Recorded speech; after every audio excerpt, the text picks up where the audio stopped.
Hi.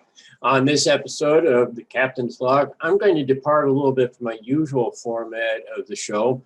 And instead, today, I'm going to concentrate mostly on what I find fun in Star Trek. And by fun, it can be comedy relief, it can be something charming, a usual departure from the drama that they sometimes have in Star Trek, sometimes.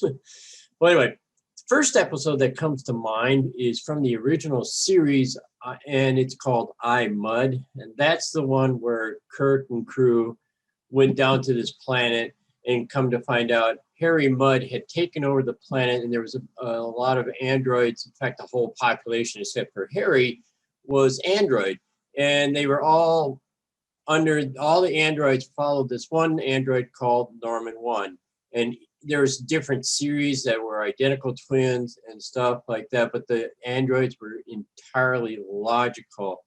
And Kirk cemented his, shall we say, personality trait or legend or whatever you want to call it, of being able to talk to a computer and destroy its logic and make it go nuts. He was able to he was able to shut down the whole planet by having a basically everyone act illogically, including Spock. And that was so funny. There was the birthday celebration or the celebration of death in the main throne room. There was Spock talking to one Alice saying, I like you, but I dislike you. And they were both like, hmm? And it was so much fun. Now, of course, I can't not talk about the fun in Star Trek without mentioning my favorite episode of all time, which is The Trouble with Tribbles. The whole show was hilarious to me anyway. The part where Kirk had all the Tribbles dumped on him. The part where the bar scene, the fight, that was, from what I understand, it was so well choreographed. They could have taken it on the show and made money just with the bar scene. Cyrano Jones, I loved him. The way he was a devil may care, a rascal type, and just got into all kinds of troubles, but somehow managed to get out of it. And it was so funny. Another scene I remember from that show was when Spock was saying in the break room how the Tribbles seemed to have a tranquilizing effect on everybody except, of course, him. And he was starting to get slower and slower. So it was funny. And then he realized what had happened. All of a sudden, he gathered his dignity and just walked right off. It was so much fun. Another episode that I found to be fun or had some fun parts in it was A Piece of the Action from the original series. That's where the Iosians had this entire society built on a book left behind by a previous starship, the Horizon. It was about the gangs in the 20th century in Chicago. And they built their whole society around this book. The whole planetary society was basically modeled after the gangs in the early 20s or so of Chicago. One of my favorite scenes from that show was where Spock and not Spock and McCoy, but Spock and Kirk had to get from one part of the planet to the other part of the planet. And the only way they could find was to actually drive one of these old 1920s style roadster type cars. And the scene was so funny. Kirk trying to drive a stick shift car and Spock just holding on basically for dear life. When they finally get to their destination after stopping, starting all through, it was funny. Spock's line was, Captain, you're an excellent starship commander, but as a taxi driver, you leave a lot to be desired. And Kirk said, that bad, huh? Yeah, I thought so. And now, going on to another series, Deep Space Nine, an episode I found fairly funny was Little Green Men. And that's where Quark and Nam and Rog managed to inherit or acquire a starship from another Ferengi. And they took off for Earth. Somehow they hit a time warp and they ended up back in Area 51 in the 1940s or 50s, whenever the little green men or well, hence the title, happened to come across Roswell and they captured him. Well, it turns out the Ferengi were the little green men in this episode. And it was so funny where they tried to convince the human female that their hearing was bad, and they had to, in order to correct the hearing, the female had to rub on the earlobes. And while anybody who's familiar with Deep Space Nine knows that the Ferengi get very excited when somebody rubs their earlobes, and it's so much fun. Them trying to get back to Earth, back to their time, and they eventually do. But the adventures they had there back in the 50s, that was pretty fun. I can't say much more about it, but I did find it very good. Now, I mentioned before, or I might have, but anyway, I'll mention it now. Again, another episode in Deep Space Nine that I really like because I am a James Bond fan. I have all the movies, including the two or three unofficial ones. Yeah, three. There was the original Bond video, if you will, was based off of Casino Royale. It was a half-hour anthology TV series that they Theater Playhouse, I believe it was called, but it was Barry Nelson portrayed James Bond, and except that he was with the American CIA, not the British MI6. But and then of course there was others. But back to what I was saying about the Deep Space Nine episode, Our Man Bashir.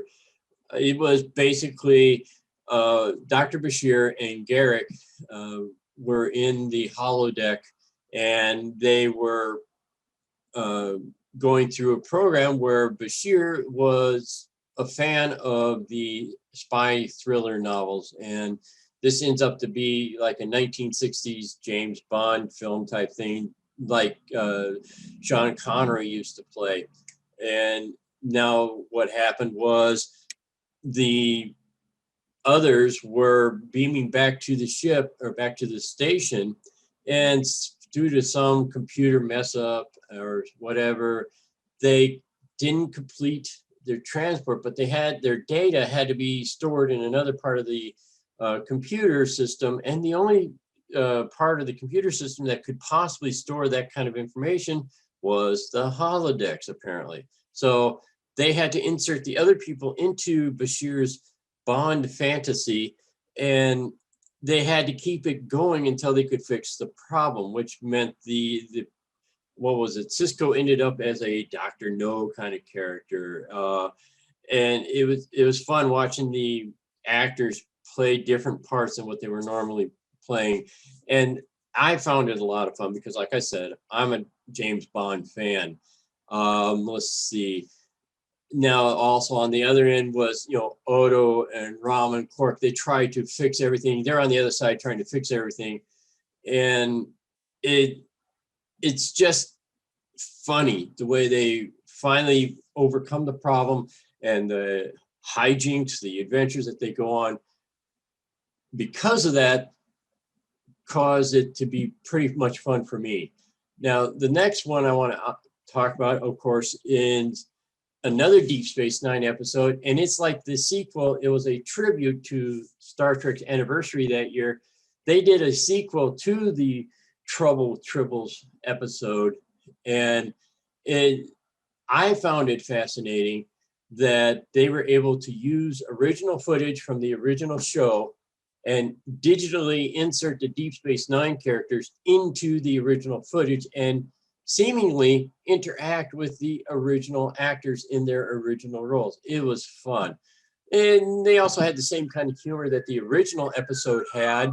And one thing I remember, especially in the scene where Kirk gets all the tribbles dumped on him, Dax and Cisco were inside the bin because they figured out what was going to happen.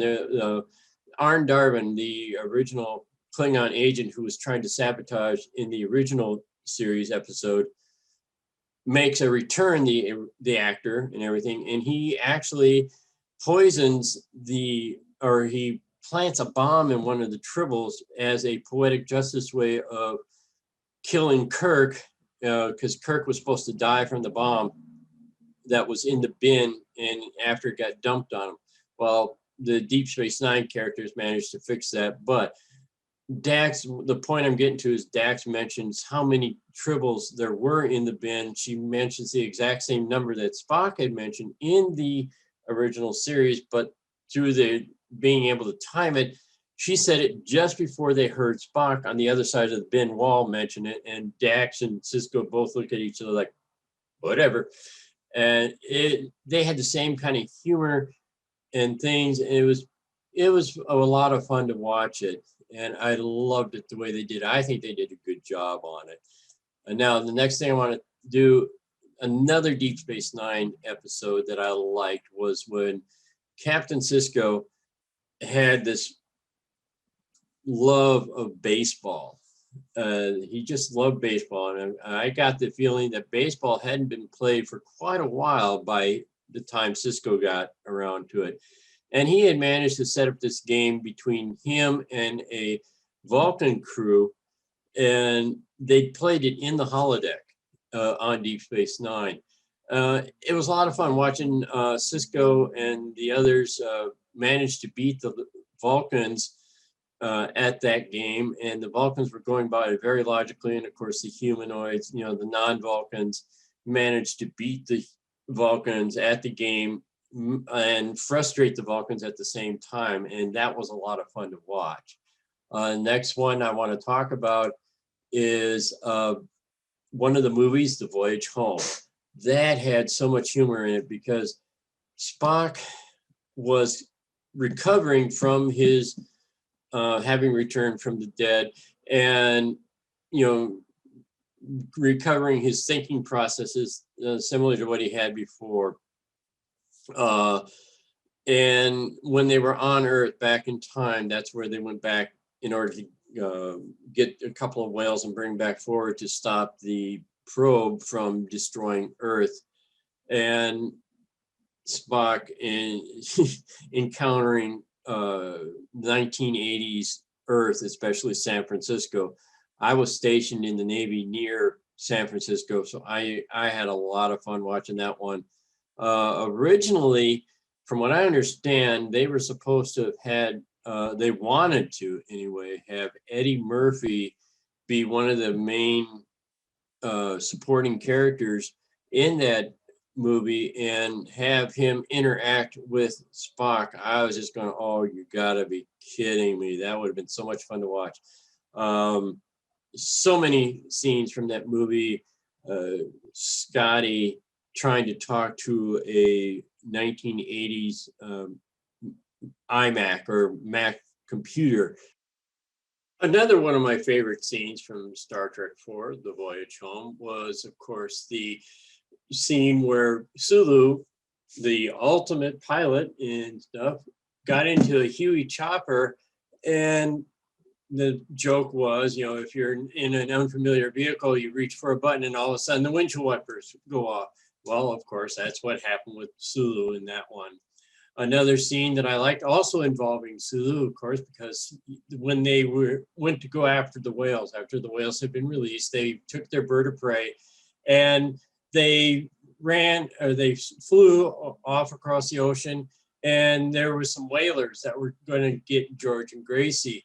But all of a sudden, the cloaked vehicle zooms down in the path of the harpoon, and you hear the harpoon go tang off of the bird of prey, and all of a sudden the bird of prey decloaks. the fishermen see that and they've got a look on their face like, whoops, and they're spinning, they're trying to turn as quick as they can. You can hear the bell going ding, ding, ding, ding, ding, ding, and they're trying to go off. Another one of my favorite scenes from Star Trek 4 is the scene between Dr. McCoy and the old lady who is under liver transplant protocol.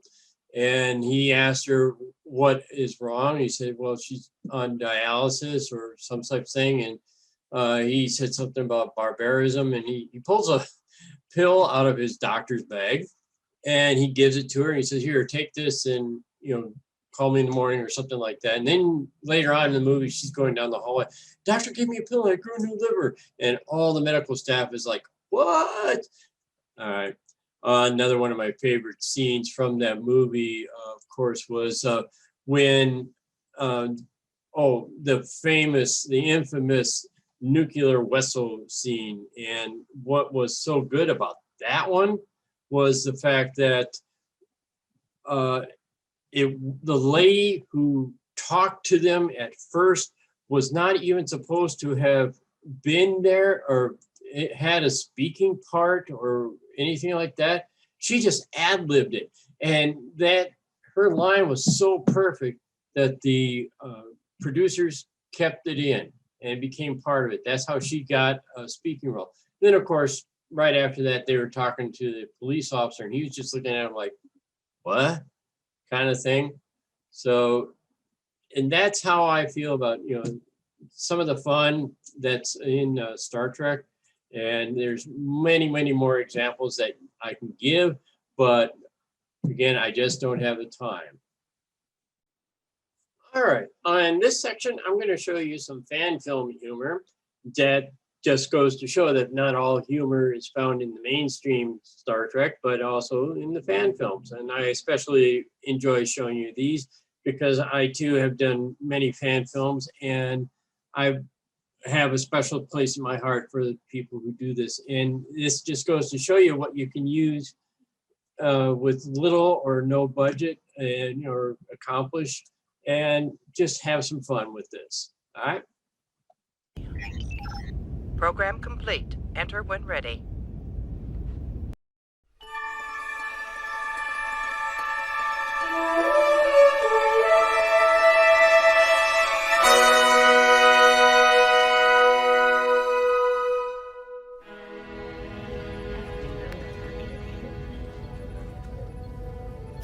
So, I'm next. Joaquin El Cuente. Yeah, man, you too. Number 1854, Cadet Davis. Number 1854, Cadet Davis, right here, sir. Nice hair. Window number 33.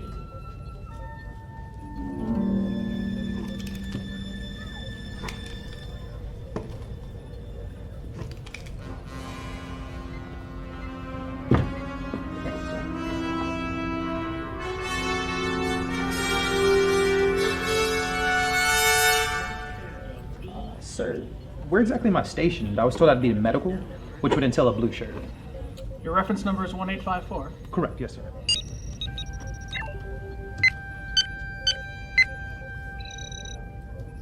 You have been assigned to medical investigation. Wouldn't that mean I get a blue shirt? Medical investigation officers get a red shirt. Oh, sir,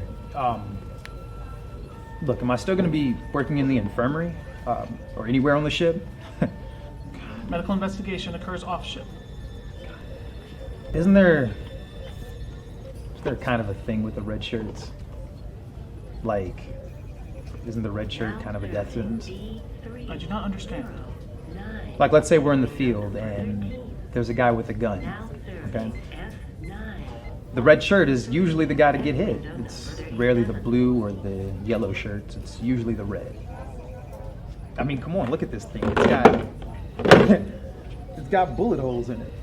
I don't even know anyone who still uses bullets. My grandfather died from a bullet. And look at these phaser All of our marks. uniforms are recycled. I can get you a different shirt. Really? Yeah. You can give me a new shirt. You can have a new red shirt. You may choose from these uniforms. The first was a victim of a Gorn attack. The second looks like friendly fire. The next, this officer fell down the stairs. The last one, details are scarce. Something about a derelict ship, some eggs, hostile organisms, lots of teeth and claws. I'm gonna get stuck with a red shirt, aren't I? Alright, I guess I'll just take the one with the bullet holes.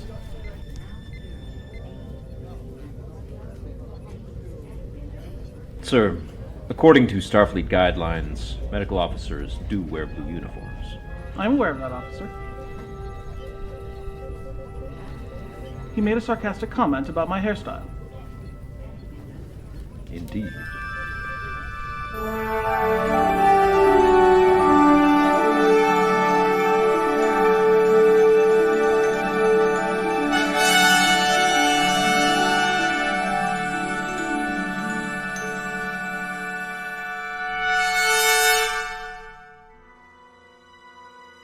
Okay, we're here on set of our untitled Star Trek parody. Main man Callum Morgan here on DP, and then I got my other brother from another mother. Why am I saying weird shit like this? Corey on camera B, and also gaffing for me, and he's doing an amazing job. Star Trek everything everywhere. I even have a actual holographic computer. So there we go. Now it's doing stuff. Yeah. But yeah.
Well, that's all for this week. And once again, thank you for joining me. And as always, may the great bird of the galaxy bless your planet. Have a good one.